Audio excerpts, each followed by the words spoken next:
काशीपुर नामक एक गांव में आर्यन उसके पिताजी के साथ रहता था। उसके पिता लकड़ियां काटने का काम करते थे।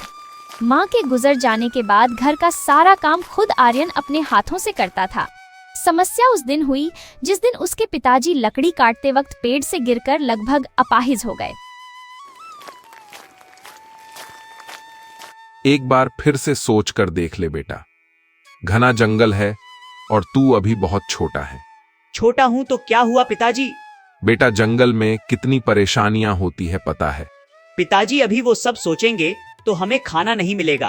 कल मैं जंगल जाकर लकड़ियाँ चुनकर लाऊंगा, उसी को बेचकर हमें घर चलाना पड़ेगा। पिताजी, आप इन सब की बिल्कुल चिंता मत कीजिए। इतना कहकर वह जंगल लकड़ियां काटने के लिए अपने घर से निकल जाता है। लकड़ियां चुनकर वही लकड़ी बाजार में बेचकर घर चलाता है। कभी 2 रोटी मिलती है तो कभी उपवास। डॉक्टर ने कहा कि पिताजी बिल्कुल ठीक हो जाते अगर उनका शहर में ले जाकर इलाज करवाया जाता। अच्छा पिताजी, अगर हमारे पास बहुत सारे पैसे होते तो क्या करता तू? आपको शहर ले जाकर बिल्कुल ठीक करके लाता। मेरे नासमझ बेटे फटे बिस्तर में सोकर लाखों का सपना देख रहा है। पिताजी मैं चलता हूँ। संभल कर जाना बेटा। एक दिन वह लकड़ियां काटकर एक जगह पर इकट्ठा कर रहा था। अचानक देखती है कि दूर एक गुफा से कुछ लोग घोड़े पर चढ़कर निकल रहे थे। वह चौंक जाता है। उन लोगों के जाते ही वह चुपके से गुफा की ओर बढ़ता है। ये कैसे हुआ? गुफा का मुंह तो बंद है, तो फिर वो लोग इस गुफा के अंदर से बाहर कैसे निकले? कोई ना कोई बात तो जरूर है। वह उस पत्थर को इधर उधर खिसकाने की कोशिश करता है, पर गुफा का मुंह किसी हाल में नहीं खुला। ऐसा करते करते उसका हाथ एक छोटे से पत्थर पर लगता है, वहीं एक ऊंची जगह पर। बस धड़ धड़ करके खुल जाता है गुफा का मुंह। फिर वह धीरे धीरे गुफा के अंदर जाता है। गुफा के अंदर खजाना देखकर वह बहुत खुश हो जाता।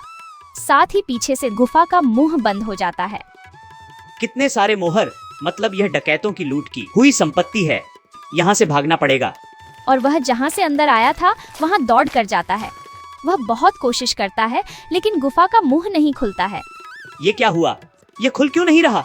जरूर यहाँ पर भी कोई बटन होगा या फिर कोई मंत्र होगा। मतलब खुल जा सिमसिम की तरह। अब क्या होगा? पिताजी तो मेरी राह देख रहे होंगे। तभी वहाँ एक डरावना राक्षस प्रकट होता है। मैं इस मायावी गुफा का पहरेदार हूँ, तुम्हारा कोई नुकसान नहीं करूँगा, डरो मत। मैं यहाँ से निकलना चाहता हूँ, निकलने का रास्ता बता दीजिए। वो तो नहीं हो सकता, तुम्हें यहीं पर रहना पड़ेगा। मैंने आपकी किसी चीज को हाथ भी नहीं लगाया। इस गुफा में अगर कोई खाली हाथ आता है तो वह कभी नहीं निकल पाता। तो फिर वो लोग कैसे निकल गए? वो लोग डकैती करके सारी संपत्ति यहाँ रख कर जाते हैं, इसलिए निकल पाते हैं। तो फिर वो लोग डकैती करके जो खजाना यहाँ रख कर जा रहे हैं वो उसे लेकर कभी बाहर नहीं निकल सकते। हाँ हाँ, निकल सकते हैं। जो सामान वो लेकर आते उसके बदले में वो यहाँ से कुछ भी ले जा सकते हैं। सुनो राक्षस जी, मैं अपनी कुल्हाड़ी रख कर जा रहा हूँ। अब तो मुझे जाने दो। आपके कहे अनुसार मैं यह लेकर आया हूँ और यहीं रख कर जा रहा हूँ। बदले में कुछ ले भी नहीं जा रहा। आर्यन की समझदारी के आगे राक्षस बुद्धू बन जाता है और वो मजबूर होकर गुफा का मुंह खोल देता है।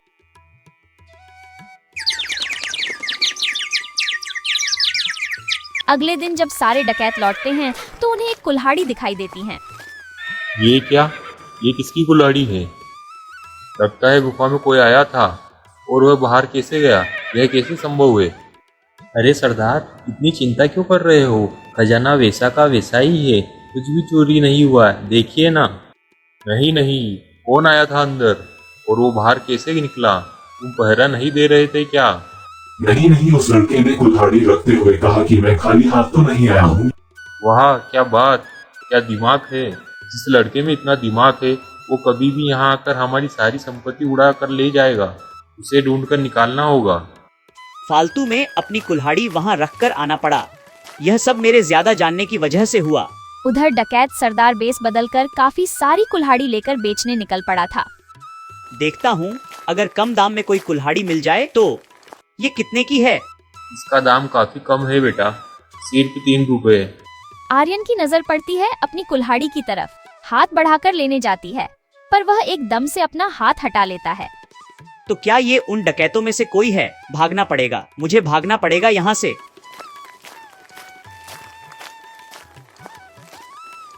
उस लड़के ने इस कुल्हाड़ी पर हाथ लगाकर फिर हटा लिया। देख लिया पर लिया नहीं। तो क्या यह वही लड़का है? देखना पड़ेगा। कुल्हाड़ी छोड़कर आर्यन का पीछा करके सरदार उसका घर पहचान गया। आर्यन समझ गया कि अब वह बच नहीं पाएगा, किसी भी हाल में भागना होगा। लेकिन कैसे? पिताजी, हम लोगों को यहाँ से जाना होगा। पर क्यों? कहाँ जाना है? पता नहीं पिताजी, हमें जाना ही होगा। अब हम यहाँ और नहीं रह सकते। यहाँ खतरा है। आप ज्यादा मत सोचिए, मैं कोई ना कोई इंतजाम कर लूंगा। अगले दिन वह जंगल की ओर निकल पड़ता है।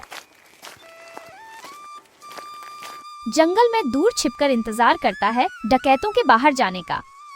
डकैतों के जाने के बाद काफी संभलकर वह गुफा की ओर बढ़ता है। गुफा के अंदर चला जाता है। तो फिर से यहाँ पर आ गया। लेकिन इस बार खाली हाथ नहीं आया हूँ। ये देखिए। ये क्या पत्थर किस लिए लेकर आए हो? आपने ही तो कहा था कि इस गुफा में आने के लिए साथ में कुछ लेकर आना पड़ता है, इसलिए ये पत्थर लेकर आया हूँ और इस पत्थर के बदले खजाना यहाँ से लेकर जाऊंगा। यह कहकर वह डकैतों के जमा किए हुए खजाने में से खजाना उठाता है।